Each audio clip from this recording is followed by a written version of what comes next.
Welcome to Murder with the Missus. I'm Darren. And I'm Amy, and today we're going to tell you about the Harrison family.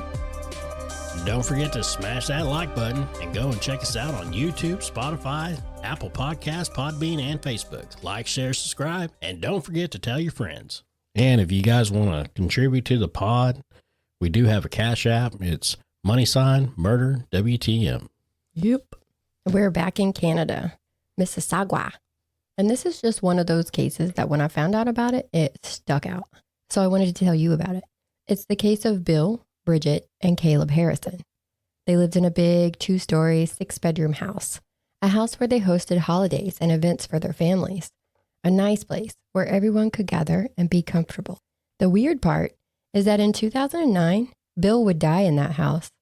A year later, in 2010, Bridget would die in that house.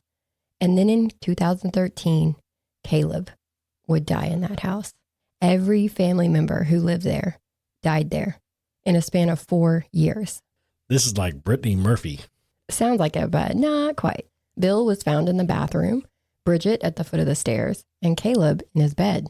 All died under different circumstances, all suspicious. Well, to some, they were all suspicious. And that's what caught my attention. And here's what I found out. Back in the 60s, Bridget was an actress in the theater. Bill worked in the costume department of a performing arts center. So this is how they met. And they married in 1969. Bill started working in management while Bridget became a teacher, getting to the point in her career where she worked with Ontario's Minister of Education. And they had been described as warm and generous. They did find out that they wouldn't be able to have kids naturally. So in 1973, they adopted Caleb when he was just 6 months old. And Caleb was a pistol. So he and Bridget went round and round as he grew up, with Bill being described as the calm one. Sounds like Caleb and Bridget were too much alike. It sounds like it, right? That could be the case. Caleb grew up and was described by friends and family as being witty and fun to be around. So he sounds like maybe a little combination of his parents' personalities. In 2000, 27-year-old Caleb was working in a shipping and receiving warehouse, and behind the desk was 19-year-old Melissa Merritt. They fell in love and were married within a year. All was good. They had a son and a daughter, and they moved about an hour away from Bill and Bridget in Georgetown, so they were heavily involved with the grandkids. But as it happens sometimes, Melissa and Caleb's relationship went downhill. Caleb drank too much. Money was always tight, and they were fighting a lot. In June of 2005, Melissa called the cops saying that Caleb had put her in a headlock and hit her in the head repeatedly. Caleb, of course, said he only acted in self-defense. Needless to say, they split up after this altercation. Caleb was arrested for domestic assault, and they started the divorce process. Melissa started keeping the kids from the Harrisons. The divorce sounds like it was a good idea. Yes, a very good idea. And it was in October of 2005 when Melissa met Christopher Fattore. He was a bouncer, a handyman, and sometimes a Hooters manager. And they would have a ceremony a year later, but she didn't actually finalize her divorce from Caleb yet, so her marriage to Chris was not legal. But he is referred to as her common law husband. And together, they went on to have 4 more kids. Now there's 6 kids. Yeah. Damn. Lots of kids. Man, I'll tell you what, dude, like even your dad, you know, he had how many There brothers? was 8 of them. 8 of them. Good Lord. And my mom had 6. Yeah, your mom had 6. Man, Big families. big families. Lots of kids. Yeah.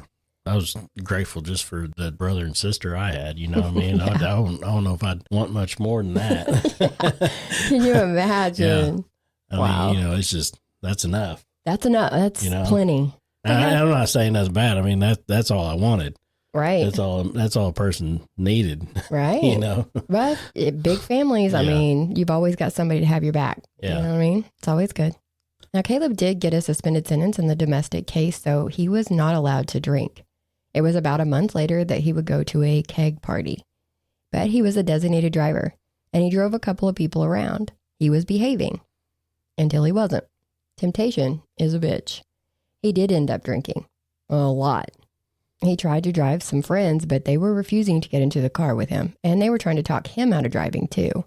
But he didn't listen, and he drove himself home. Almost.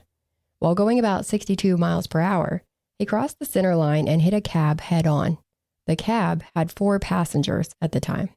Many suffered broken bones and other injuries, but sadly, the cab driver would pass away the next day. Caleb was charged with 3 counts of impaired driving causing harm and 1 count of impaired driving causing death. He was reportedly 2.5 times over the limit. He was allowed to bail out with the stipulation that he remained living with Bill and Bridget. And since he was already under supervision, they allowed him to have the kids a couple of days a week and every other weekend too. And this was around the time that Melissa reported a home invasion. Someone had broken into her house and she had a physical altercation with them in the backyard before they ran away. And she told the cops that that was Caleb. But when the cops went to talk to Caleb, they saw that he had a broken leg and it was in a cast and he was on crutches. So it'd be kind of hard for him to, 1, break into the house and 2, physically go toe to toe with somebody in the backyard. And she made several more reports to the point where the cops were convinced that she was just making it up. Even the cops knew that this was bullshit. Exactly. And someone started an online petition to get signatures to take to the judge in Caleb's case, demanding he get sentenced to a minimum of 5 years in prison for the drunk driving accident. But it didn't hit goal. And in January of 2009, Caleb's friends and families testified to his character in court, saying he was a good guy. He had just been going through hard times and struggling with alcohol. He would be sentenced to 18 months in prison with 2 years probation, and his license was suspended for that 2 years as well. We would find out later that it was Chris who's the one who started that online petition. He and Melissa also went to his trial and made faces at the family behind their backs, even drove past them outside the courthouse, sticking their tongues out at them. I mean, so there was really 8 kids at the house. I mean, Right. Really, what are you, fucking 2 years old? Exactly. This is a drunk driving case where somebody died, and you're in court like, nah. Sitting out there with your tongue out and fucking moose With knuckle, with your moose fingers I'm out sorry. and everything. With your moose fingers out and everything, making antlers. Yeah. Yeah. Just their maturity level, it makes them children. They're toddlers. I mean, they're acting like fucking toddlers. But they're grown-ass people. And Bridget had got to the point where she was keeping a diary of all the stupid altercations that they'd had with Melissa, noting all the bullshit, and even the way she talked to Caleb in front of the kids. After one argument, Chris told Caleb, "You'll burn in hell for the lies you told." And Melissa had made 5 unsubstantiated claims that the Harrisons had physically abused the kids. But not only did the cops find no evidence of that, they found out that Melissa had been coaching the kids on what to say. And this brings us to April 16th of 2009. Bridget worked late and she didn't get home until about 9 p.m. The house is dark, which was odd to her. The TV in the living room was on, and there was some partially eaten food on the coffee table. She went upstairs looking for Bill, but couldn't find him. On her way down the stairs, she sees the light on under the bathroom door that's next to the stairs.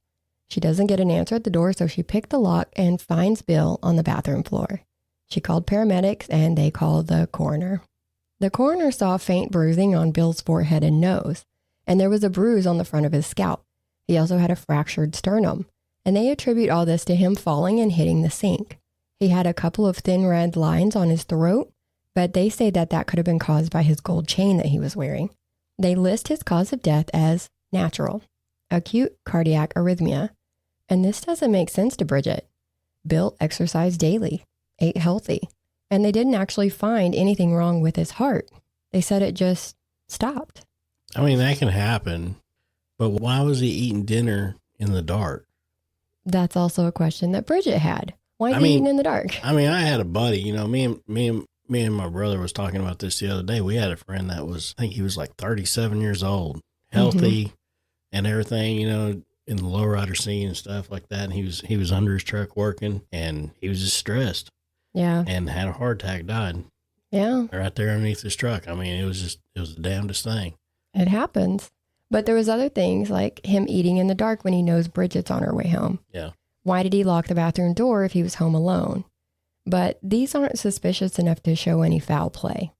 So they just chalk it up to natural and move on with their business. And this was only about a month after Caleb went to prison. So he was given a day pass to come home and grieve with the family. Now, the day after Bill died, Bridget went to the kids' school to check on them and just to see them, really. You want to be close to family when something like this happens.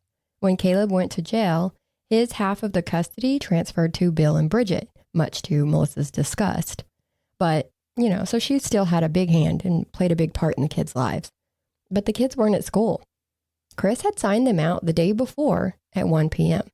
And in case you're keeping a timeline, that's 8 hours before Bridget got home and found Bill dead.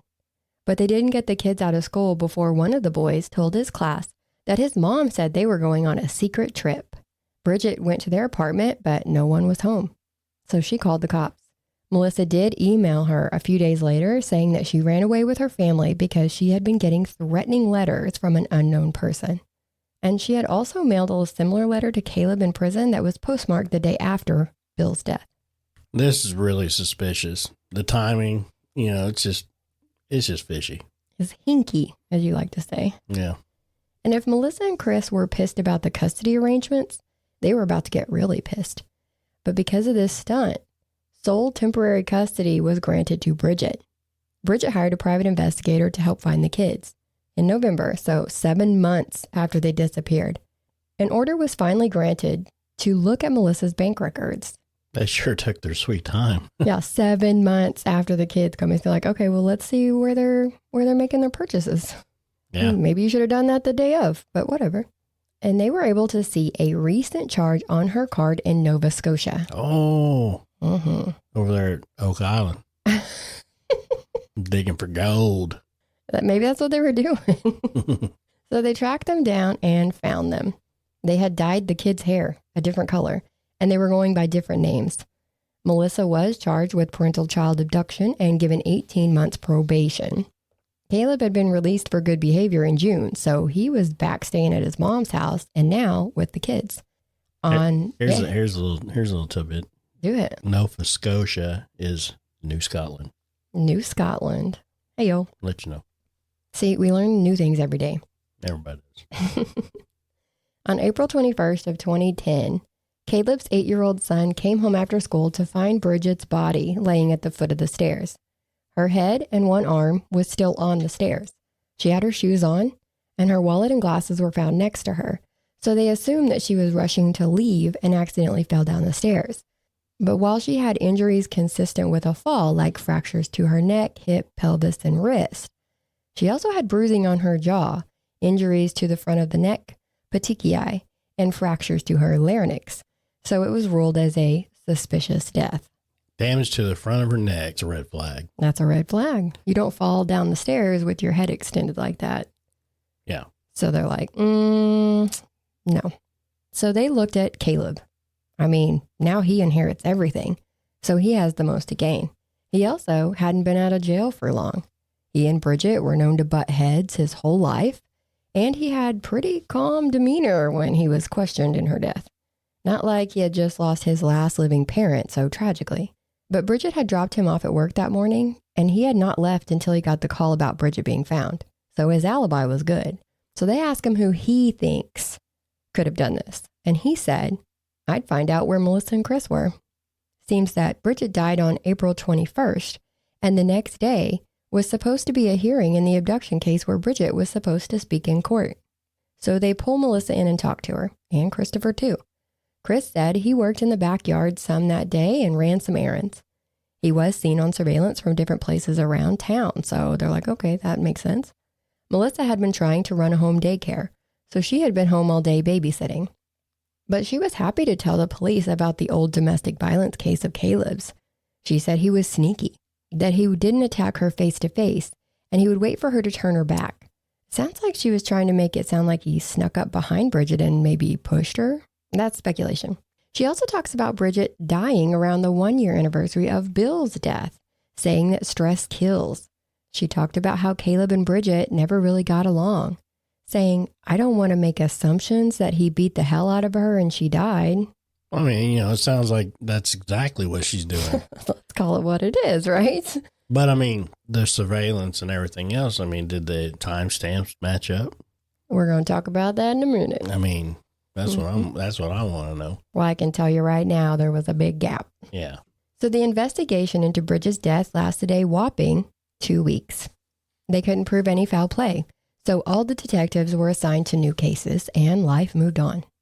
Caleb started a new job, got a new girlfriend, and he was keeping his nose clean. Halfway through 2013, Caleb agreed to a temporary agreement where Melissa could see the kids a couple of days a week. And the court gave this a couple months to see how it would go.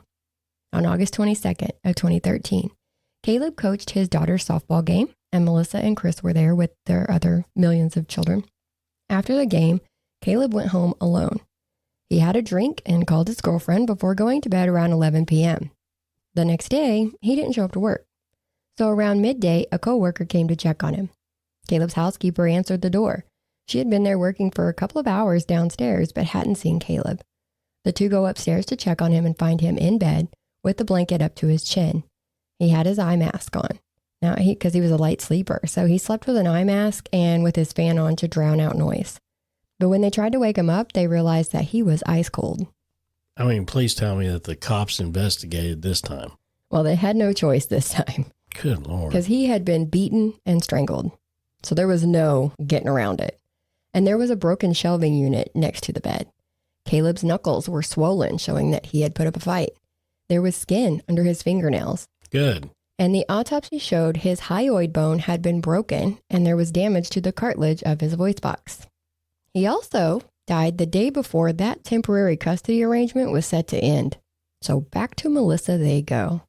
She says that she saw Caleb the night before at the softball game, and then her and Chris took the kids to eat pita breads and they went home and went to bed.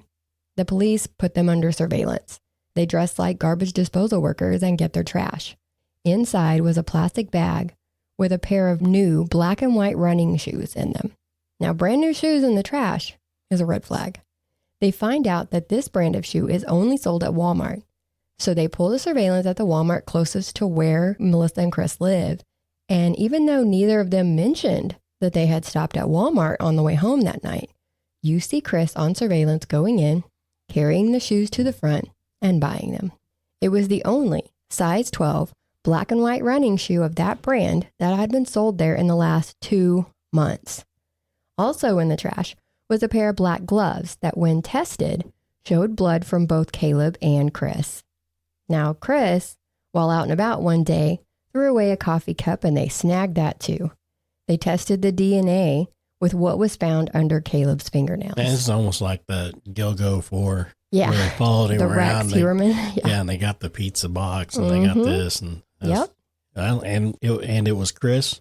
It was Chris's DNA under Caleb's fingernails. Yeah, could have figured that. Yeah. Now, 2 weeks after Caleb's death, Melissa filed for sole custody of the kids and moved to Nova Scotia. She went back to New Scotland. But police bugged their house. After 5 months of waiting, finally, Melissa says, "You have to realize that the underlying fact of the matter is that you killed Caleb." And Chris says, "I know."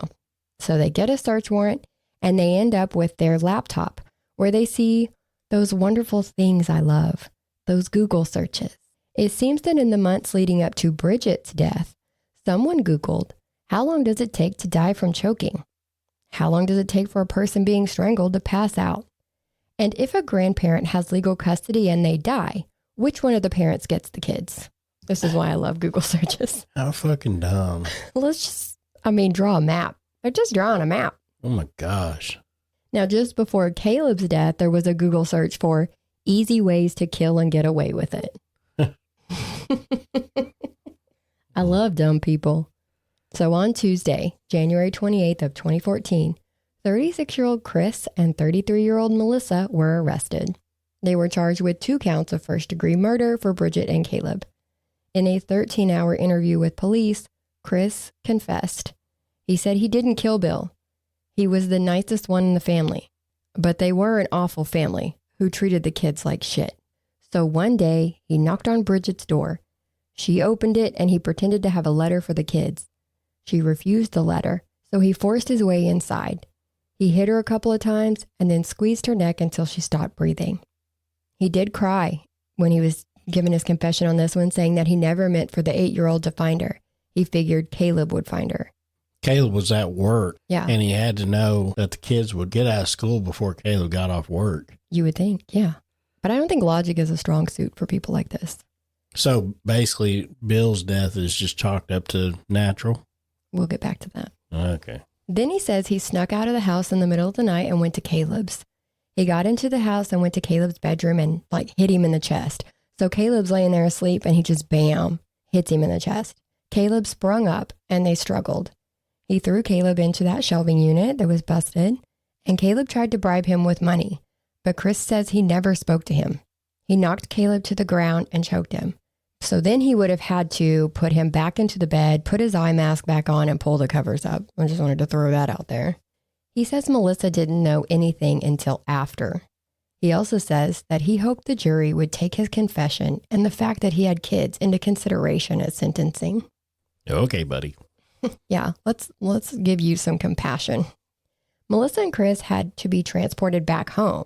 So a few days later at Halifax Airport, they put the two in the same room. And you know how they like to bug places. So on the audio, you hear Chris whisper to Melissa, asking what she told them. She says, nothing. And he says, okay, because I'm taking the rap for it, to give you a lesser charge, to give you accessory after the fact. Wow. Heavy sigh. What a jackass. He's like, hey. Well, I mean, either way, you know what? They fucking deserve whatever the fuck they get. Well, the fact that he's like, hey, I'm going to take the rap for it, so you get lesser charges. That's saying that she had a hand in it. Yeah. Oh, I know. Dumbass. I figured I figured they both had fucking hands in it. Well, I mean. So 2 years later, because you know how the system works, an autopsy review was done in Bill's case. He had been cremated, so that's all they could do at this point. His death was changed from natural to unknown. And this led to Chris being charged with second-degree murder for Bill's death. Now, Chris and Melissa's joint trial was in November of 2017. Prosecution pushed that the motive was not just custody, but that they thought they would get millions from the Harrison estate, with the two kids being the remaining heirs and all. And Chris flipped his story by the time he got to court, now saying that he didn't kill Bridget, and he only killed Caleb on accident. He had only meant to hurt him. He only confessed previously to protect Melissa. Now, he would be found not guilty for Bill. There just wasn't enough evidence to show that he was actually murdered. But he was found guilty for Bridget and Caleb. Melissa was also found guilty for Caleb's murder. While she wasn't actually there, it was her plan. And the jury couldn't reach a verdict for her in the Bridget case, so she ended up only being charged with Caleb's. And they were both given life sentences with the possibility of parole after 25 years. In 2020, there was a police review about the ball being dropped in Bridget's case. The review found nothing, of course, but later, 2 officers did admit to neglect in her case. No shit. Right. If they had done something, if they'd done some digging into Chris, maybe his alibi, they might have saved Caleb's life. Yeah, just like you said, there was a big gap of unaccounted time when he was running errands where they couldn't see him on any surveillance.